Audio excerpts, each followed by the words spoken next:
नमस्कार, मैं भरत कात्यायन हूँ, नेशनल प्रेसिडेंट नवयुवक दल। ये युवाओं का एक संगठन है और ये प्रेस कॉन्फ्रेंस सीधे युवाओं को संबोधन करने के लिए रखी गई है। दोस्तों, समस्या यहाँ पे सबसे बड़ी ये है कि कॉकरोच जनता पार्टी नाम से एक ऐसी बीमारी हमारे देश में पैदा हो गई है, जिसके पैदा होने के पीछे का कारण अभी तक स्पष्ट नहीं है।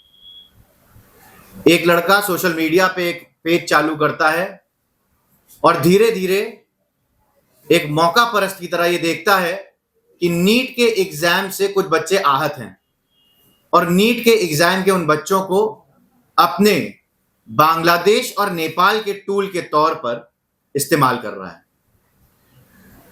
मैं दीपके जी के बारे में जितना समझ पाया कि वो एक आम आदमी पार्टी के पुराने व्यक्ति हैं, उनका राजनीति में पहले से थोड़ा बहुत उद्देश्य था, लेकिन इस समय जो सीजेपी के कैंप में हो रहा है, लगातार भारत विरोधी नारे, मैं कई नारे ऐसे हैं जिनको मैं यहां रिपीट कर सकता हूं, लेकिन मुझे वो इतने अशोभनीय लगते हैं, जैसे वो हमारी सीता माता के ऊपर एक हास्यास्पद टिप्पणी हो, चाहे भारत तेरे टुकड़े होंगे वाली जो गैंग है, उस गैंग का वहां पे होना, उमर खालिद के पिता का वहां पर होना, जिनका सिमी से और तमाम ऐसी ऑर्गेनाइजेशन से लगातार एक संबंध रहा है।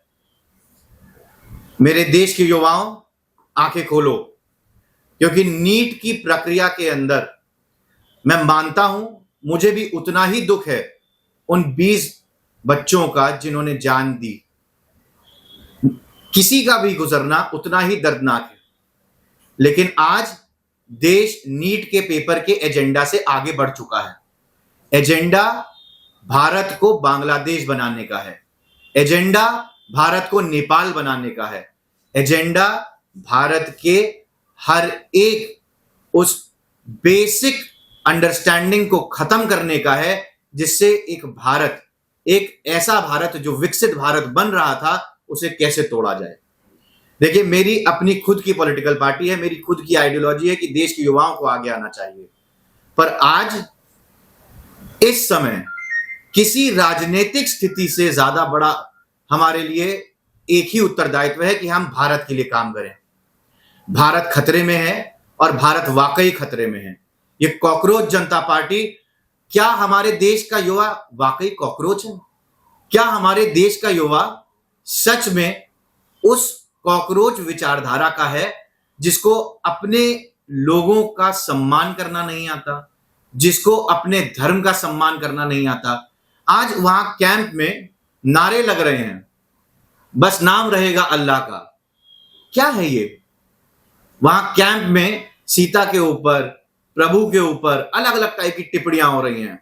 उनका एक प्रवक्ता, जिसको उन्होंने पार्टी से निकाल दिया, अभी वो अपना समोसे खा रहा है, बर्गर खा रहा है, और भारत की राजनीति को किस हद तक गिराने का प्रयोग है कि भारत को जोड़कर, युवाओं को उठाकर आप एक ऐसे प्लेटफॉर्म पे खड़ा कर देंगे जो भारत का विभत्स रूप सबके सामने ले आए। ये लेफ्टिस्ट विचारधारा वाले लोगों की, भारत को बर्बाद करने की एक ऐसी टूल किट है जिसको समझना और युवाओं को अपनी आंखों के ऊपर से सोशल मीडिया की पट्टी हटाना बहुत जरूरी है। लगातार कल रात को मेरे कुछ मीडिया साथियों को मैं देख रहा था, उनके साथ अभद्रता हो रही है, एक महिला मीडिया कर्मी के साथ अभद्रता हो रही है, पुलिस वाले मारे जा रहे हैं। ये किस प्रकार का प्रोटेस्ट है? दीपके जी हमारे देश की सरकार से, जहां 140 करोड़ की आवाम है, उस देश की सरकार से ये कहते हैं कि आप अकाउंटेबल हो जाएं। आप अपने चंद हजार प्रोटेस्टर्स को लेके अकाउंटेबल नहीं हो पा रहे, आप अपने खुद के प्रवक्ता के लिए अकाउंटेबल नहीं हो पा रहे, आप अपने देश के हित के लिए अकाउंटेबल नहीं हो पा रहे। आपकी फंडिंग कहां से आ रही है? आपका समर्थन कौन कर रहा है? और आज मुझे दुख हो रहा है ये देख के कि इस भारत में, जहां पर विपक्ष जरूरत पड़ने पे पक्ष का साथ देता था, आज वहां लीडर ऑफ ऑपोजिशन देश के प्रधानमंत्री के घर के बाहर आके लेट रहे हैं, वहां पे धरना दे रहे हैं। धरना देने का अधिकार हर किसी को है, पर उस अधिकार को एक्सरसाइज करने का भी एक नियम है। आप धरना दे सकते हैं, पर उस धरना देने का एक प्रक्रिया है, एक तरीका है। उस तरीके को आपको फॉलो करना पड़ता है। ये आपके बाप की जागीर नहीं है। केजरीवाल अक्सर मोदी जी के लिए टिप्पणी देते रहते हैं कि ये आपके बाप का देश नहीं है। मैं 140 करोड़ की आबादी की तरफ से बोल रहा हूं। सर 1% वोट मिला आपको, 1% वोट। आप 140 करोड़ की कहां से बात करने लगते हैं? आप अपने प्रदेश में जहां से आप शुरू हुए थे, जहां आप अन्ना हजारे का हाथ पकड़कर और फिर उनको धोखा देकर सरकार में आए। लेकर स्कैम से लेकर तमाम स्कैम है। मैं यहां किसी सरकार पर कोई टिप्पणी करने आज नहीं आया हूं। मैं केजरीवाल जी से, मैं राहुल गांधी जी से, आदरणीय अखिलेश यादव जी से और तमाम विपक्षी नेताओं से यह अनुरोध करूंगा कि भारत को बांग्लादेश बनने से रोकना आपके लिए जरूरी है। बांग्लादेश की वो संस्थान जिसने बांग्लादेश को बुरी स्थिति में डाल दिया, जेआईएल, आज जेआईएल एक चिट्ठी लाती है और वो चिट्ठी में लिखा होता है कि हम भारत के युवाओं का, जो सीजेपी के मुख्य तौर पे लीडर हैं, मैं उनका सपोर्ट करता हूं। अब ये चिट्ठी सही है कि गलत, इस पे लोगों के बयान आ रहे हैं। मैं इस मीडिया के माध्यम से जो भी इस समय मुझे सुन रहा है उससे पूछता हूं, क्या कसाब को पाकिस्तान ने कहा था मैंने भेजा है? क्या देश के अंदर होने वाली हर ऐसी गतिविधि को पाकिस्तान या चाइना एक्सेप्ट करता है? आंखें खोलो। ये बांग्लादेश का टूल किट, नेपाल का टूल किट, ये लेफ्टिस्ट अप्रोच, ये टुकड़े टुकड़े गैंग, अफजल गुरु के सिंपैथिस्ट जिनके दिल में सिर्फ अफजल गुरु बसते हों, उस मंच पर जो दीपके जी का मंच है उस पे आयसा, एसएफआई और ऐसे तमाम संगठन दिख रहे हैं। सर, आपका जो नवयुवक दल है वो जो प्रोटेस्ट कर रहे हैं बच्चे, उनके लिए क्या कहना चाहेंगे आप, और आपकी पार्टी उन यंगस्टर्स के लिए क्या काम कर रही है? देखिए, मैं यंगस्टर्स से सबसे पहले तो ये बोलूंगा, आप पढ़े लिखे लोग हो, आपके हाथ में फोन है, आप गूगल का इस्तेमाल करें, आप पढ़े लिखे आर्टिकल्स के बारे में जानें, आर्टिकल्स को पढ़ें और समझें कि आपको किसके लिए बात करनी है। क्या आपके हित की बात हो रही है? नीट के एग्जाम में जो गड़बड़ी हुई उसका रेक्टिफिकेशन करते हुए टोटल 720 बच्चों का री एग्जाम किया गया और उन 720 बच्चों में से भी 44 बच्चे फेल हुए। तो बाकी के जो 20 लाख में से 720 घटाएं तो 19 लाख कुछ बच्चों ने, जिन्होंने मेहनत करी और वो सफलता के साथ अपनी पढ़ाई कर रहे हैं, वो अपनी लाइफ को एक पॉजिटिव वे में जी रहे हैं। मैं ये जानना चाहूंगा कि ये जो प्रोटेस्टर्स सो कॉल्ड यहां पे हैं, जो हिंसा कर रहे हैं, पत्थरबाजी कर रहे हैं, मारधार कर रहे हैं, गाड़ी तोड़ रहे हैं, ये प्रोटेस्टर्स कौन से बच्चे हैं? इन बच्चों में हार्डली 10 या 15% बच्चे वो एक्चुअल बच्चे हैं जो गुमराह हैं, जिन लोगों को ये नहीं पता कि सोशल मीडिया पे दिखाए जाने वाले ये जो बड़े बड़े बयान, बड़े सुंदर पोस्टरों में देश की सरकार को बदनाम करने का जो प्रयास है। देखिए, देश की सरकार पे आप आक्षेप लगाएं, ये ऑपोजिशन का काम है, और ताकतवर तरीके से लगाएं। पेट्रोल है, तमाम ऐसे मुद्दे हैं, इथेनॉल है, आप बात करिए ना। आप क्यों नहीं बात करते? पढ़ाई से बड़ा कोई दूसरा मुद्दा नहीं है, पर पढ़ाई के इस मुद्दे के अंदर क्या ये मुद्दा बचा है? मैं आपका शुभ नाम जान सकता हूं? कनक जी, आप ये बताइए, 15 मई से लेके अभी तक जब नीट का पेपर दोबारा होके रिजल्ट आया, क्या पढ़ाई के मुद्दे को लेकर कोई संशोधन नहीं आया? 2024 का फेयर मींस एक्ट जो लाया गया एग्जाम पेपर्स को सही रखने के लिए, क्या वो अभी की सरकार ने प्रयास नहीं किया पढ़ाई के अंदर? और आपने बहुत अच्छा मुद्दा मुझे उठाया जो इस समय मेरे दिमाग में नहीं था। देखिए, मेरी नजर से जो धर्मेंद्र प्रधान जी ने किताबों के अंदर टेक्स्ट बुक लेवल पर चेंजेस किए हैं, जो पुराने तकियानूसी और खराब और मुगलिया सल्तनत के बारे में तारीफ करने वाले कसीदे लिखे गए थे, उनको हटाने का जो ये काम किया गया है, उससे लेफ्टिस्ट इतनी नाराज है कि उनको सिर्फ इस समय धर्मेंद्र प्रधान दिख रहे हैं। और आप ये बताइए, आज भारत के अंदर पहले कितने इंस्टीट्यूशंस थे, आज कितने इंस्टीट्यूशंस हैं? पहले कितने आईएम थे, आज कितने आईएम हैं? पहले कितने डिग्री कॉलेजेस थे, आज कितने डिग्री कॉलेजेस हैं? पहले पढ़ाने वाले शिक्षकों में से संख्या कितनी बड़ी है, कितनी कम हुई है? आप पत्रकार हैं, आप मुझसे ज्यादा जानते हैं। तो भारत के अंदर अगर मैं एज अ यूथ ये कह सकता हूं और एक ऑपोजिशन में बैठा हुआ एक ऐसा व्यक्ति इस चीज को समझ सकता है, और मीडिया जिसका काम है सरकार की बखिया उधेड़ना, अगर वो ये बात समझ सकता है कि सरकार ने इस देश की पढ़ाई को लेकर बहुत कुछ किया है, तो ये ऐसे कौन लोग हैं जिनको नीट का एक पेपर लीक को लेकर इतना बड़ा बखेड़ा खड़ा करना था? पेपर का मुद्दा तो खत्म हो चुका था, बात उन बच्चों की है। आप बच्चों की बात करिए, उन बच्चों को जो नहीं रहे उनके लिए क्या मुआवजा हो रहा है, आप उसकी आवाज उठाइए, मैं आपके साथ खड़ा हूं, सरकार उनके लिए करने को तैयार है। तो आप देश में एनईपी आए थे, नेशनल एजुकेशन पॉलिसी, उसके बाद से देश में तनाव बढ़ रहा है। आर यू एक्सेप्टेड इट और नॉट? सर, मैं ना तो सरकार में हूं और ना मैं सरकार के पक्ष और विपक्ष में बोलने के लिए यहां हूं। मैं यहां पर सिर्फ युवाओं को यह समझाने के लिए बैठा हूं। मैं नव युवक दल का राष्ट्रीय अध्यक्ष हूं और मेरा संवाद सिर्फ नव युवक दल के अलावा जितने भारत के युवा हैं उनसे है। आप किसी भी पॉलिसी का विरोध करें, आप किसी भी सरकार का विरोध करें, आप किसी को भी गलत या सही कह सकते हैं, पर क्या आप संसद उखाड़ देंगे, आप प्रधानमंत्री को बिगाड़ देंगे, आप रोडें उखाड़ देंगे, गाड़ियां तोड़ देंगे, भारत को बांग्लादेश बना देंगे और यहां पे उमर खालिद और ऐसे अफजल गुरु जैसे लोगों के थॉट प्रोसेस को एक एजेंडा बना लेंगे? क्या ये यूथ के साथ ठीक हो रहा है?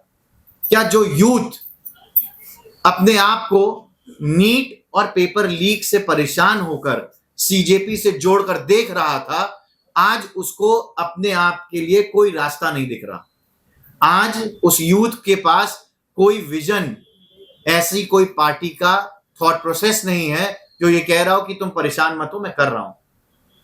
और जहां तक आपके सवाल की बात है, मैं बहुत स्पष्ट शब्दों में कहूंगा, मैं भारतीय जनता पार्टी का, कांग्रेस का और हर उस पार्टी का पूरी तरह विरोध करूंगा जो युवाओं के साथ नहीं है। पर मेरे विरोध का मतलब ये नहीं है कि अगर भारत खतरे में है तो भी मैं सत्ता में आने के लिए देश के दुश्मनों को अपनी राजधानी में बैठाकर पोषित करूं, उनका साथ दूं और उनके लिए सड़कों पर जाकर अपने शरीर को बिछा दूं और देश के प्रधानमंत्री के घर को असुरक्षित कर दूं। तो आपके हिसाब से कौन लोग हैं जिसमें भीड़ आ रही है, तोड़ फोड़ कर रहे हैं, सरकारी संपदा का नुकसान पहुंचा रही है? इसके ऊपर जांच होनी चाहिए। हर एक व्यक्ति जो तोड़फोड़ कर रहा है, मैं इस मामले में जो सीएए के टाइम पे प्रोटेस्ट हुआ और उसमें योगी जी का जो कार्य करने का तरीका था, मैं कहूंगा उसका इस्तेमाल होना चाहिए। योगी जी का जो प्रक्रिया प्रोटेस्टर्स के अभद्रता, बदतमीजी और भारत को तोड़ने का प्रयास सीएए के दौरान जो हुआ था, उसी तरीके से पूरी ताकत से करना चाहिए। और ये जो लोग भारत को तोड़ रहे हैं, मुझे वो दिन याद है जब कुछ संत समाज के 300 लोग इंदिरा गांधी के सामने गौरक्षा के लिए खड़े थे और उनको गोलियों से छलनी कर दिया गया था। अगर इंदिरा गांधी के लिए वो देश के दुश्मन हो सकते हैं, तो आज राहुल गांधी जी के साथ इतनी नरमी क्यों कि जब वो प्रधानमंत्री के घर के बाहर लेटे थे तो उनको इतनी नरमी के साथ क्यों हटाया गया? और आज जब सीजेपी पूरी तरीके से स्पष्ट रूप से सबको दिख रही है कि सीजेपी आतंकवादी संगठनों के साथ जुड़कर, आतंकवादी विचारधारा के साथ जुड़कर काम कर रही है, तो उनपे प्रेशर का इस्तेमाल करना सरकार की जरूरत है। और देश का हर एक युवा ये चाहेगा कि अगर भारत के अंदर घुसकर कोई आतंकवादी विचारधारा का आदमी नुकसान पहुंचा रहा है तो उसके साथ बल का प्रयोग हो, और असीम बल का प्रयोग हो जितना भारत के पास संभव है। तो आपके हिसाब से मतलब अभिजीत टिक्के को अंदर करने का चाहिए? अगर वो गलत है तो उसे अंदर होना चाहिए। इतना दिन नहीं हुआ, आपको कहने से हो जाएगा। तो अगर मेरे युवा साथियों को लगता है और उनको ये बात समझ में आती है कि उनको फॉलो नहीं करना चाहिए और वो प्रोटेस्ट से पीछे हटते हैं, तो उनके जो गुंडे यहां बचे हैं, उन गुंडों को पकड़ने में सरकार को सफलता मिलेगी। एक बार यहां से जब मासूम एजुकेटेड यूथ हट जाएगा तो चंद गुंडे जो इनके कुछ बचे हैं यहां, जो तोड़ फोड़ करते हैं, रात में पत्रकारों के साथ अभद्रता करते हैं, रात में पुलिस वालों को मारते हैं, उनको पहचानने और चिन्हित करना आसान हो जाएगा। अच्छा, ये बताइए, इसमें जितने भी विरोध कर रहे हैं पक्ष से, उनके भी बच्चे पढ़ रहे हैं वो लोग कोई नहीं देश में, इसको क्या कहना चाहेंगे? मैं दोबारा पूछूंगा आपका सवाल। नहीं, जो विरोध करने वाली पार्टियां तक के साथ जुड़ी है ना बीजेपी के साथ, उनके बच्चे भी तो पढ़ रहे होंगे ना, वो लोग तो कोई नहीं थे इस आंदोलन में, कोई नहीं थे सर। उनके बच्चे इस देश में कहाँ पढ़ते हैं? वो कोई कर इस देश के बड़े बड़े नेताओं के बच्चे इस देश में नहीं पढ़ते सर। आप मुझे इस देश के चंद नेताओं को छोड़ के, और चंद से मेरा वाकई मतलब 5 या 10 है, एक कोई नेता का नाम बता दीजिए जो गवर्नमेंट स्कूल में अपने बच्चे का दाखिला कराता हो। केजरीवाल जी के बच्चे कहाँ पढ़ते हैं?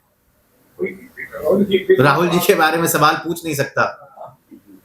उसके अलावा अखिलेश जी के बच्चे कहाँ पढ़ रहे थे? लोरेटो कॉन्वेंट अच्छा स्कूल है। ये निर्दोष छात्रों को आगे करके उनको चला रहे हैं।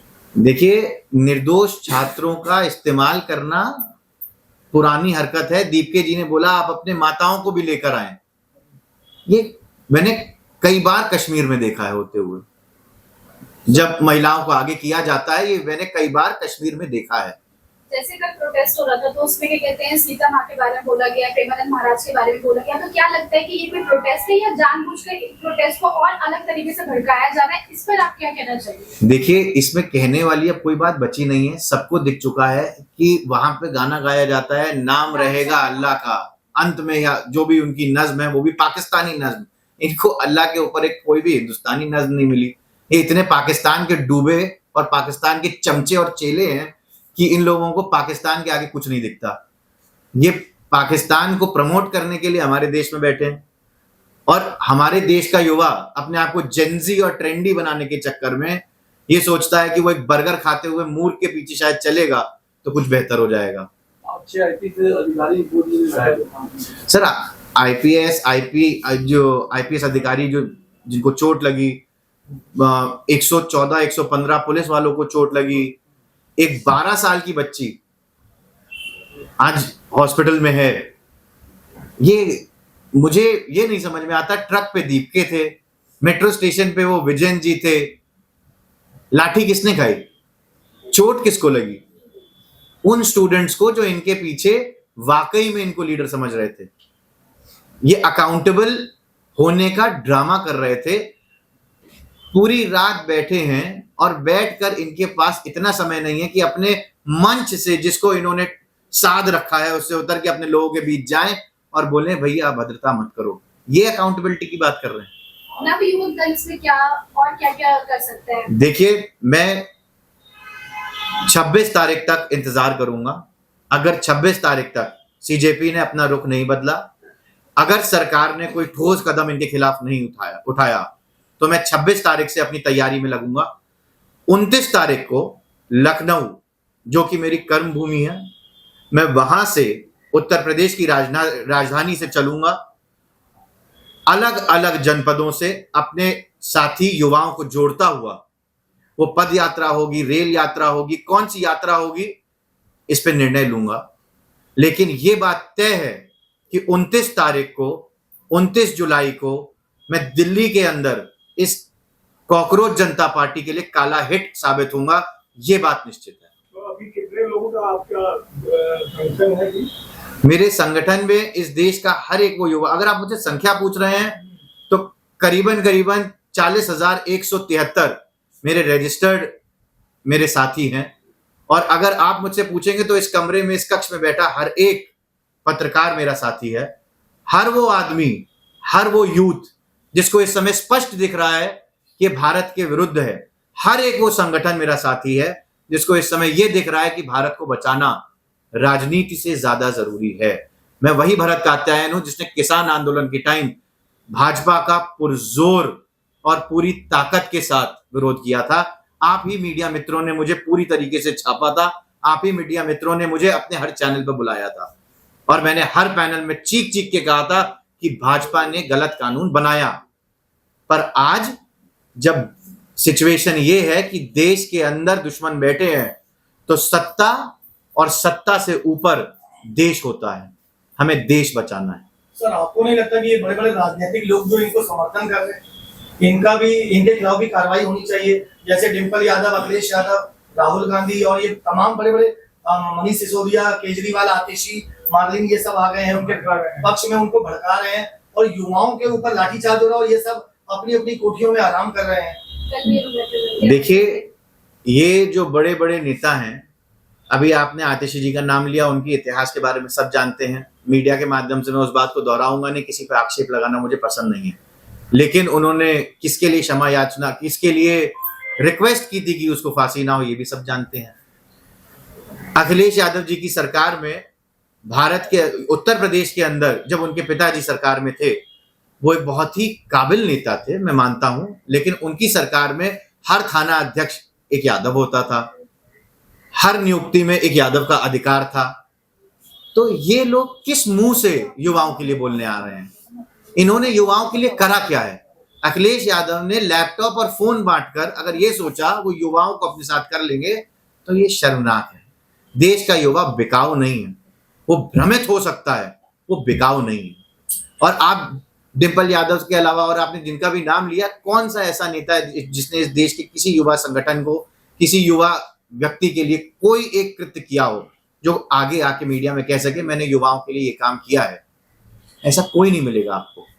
सर, ना सिर्फ पॉलिटिकल पार्टीज बल्कि जो सेलिब्रिटीज हैं वो भी प्रोटेस्ट में आगे आ रहे हैं, जैसे शबाना आजमी, नसरुद्दीन शाह, अंशवर अब्बासी हैं, वो भी आके इस प्रोटेस्ट में स्टूडेंट्स को और डीके को सपोर्ट कर रहे हैं। An apple never fall far away from the tree, एक अंग्रेजी की कहावत है। जहां पे आला कमान के लोग होंगे, जहां पे ये आतंकवादी विचारधारा के लोग होंगे, नसरुद्दीन शाह साहब वहीं दिखेंगे, शबाना आजमी साहब वहीं मैडम वहीं दिखेंगी, है ना? ऐसे जो लोग हैं, जो देश के गद्दार हैं, इन गद्दारों को आप मीडिया वालों को बॉयकॉट कर देना चाहिए, इनकी स्टेटमेंट को ही नहीं सुनना चाहिए, इन्हें अनहर्ड, अनरिकॉग्नाइजेबल बना दीजिए। ये जाहिल हैं और इनको ना बात करना आता है और ना देश के लिए जीना आता है। अच्छा, एक और आप लोगों को बात स्पष्ट कर दूं, ये जो हमारा यूथ पूरी तरीके से अंधा हो चुका है, पूरा यूथ तो नहीं कहूंगा, मैं अपने शब्दों को वापस लेता हूं, ये जो यूथ इस प्रोटेस्ट में अपने हितों के लिए गलती से इनके पीछे चल दिया है, उनको सजग करने के लिए 26 तारीख को, इसी 26 तारीख को जुलाई को मैं एक कैंडल मार्च शुरू करूंगा, जो अंबेडकर जी के स्थल से शुरू होकर कारगिल दिवस के दिन, वो दूसरी स्थान का नाम मैं भूल गया हूं, वॉर मेमोरियल तक हम जाएंगे। और इस कार्यक्रम को, इस प्रयोजन को वहां रखने का कारण सिर्फ ये है कि हमारे असली हीरोज कौन हैं। जंग में शहीद वो नौजवान, मनोज पांडे हो या ऐसे अनगिनत फौजी जिन्होंने कम उम्र में 22, 25, 35, 10 बहुत कम उम्र में हमारे देश के लिए जिन्होंने जान दी है, जो हमारे असली हीरोज हैं, उनको श्रद्धांजलि अर्पित करेंगे। युवाओं से अपील है कि ज्यादा से ज्यादा मात्रा में आए।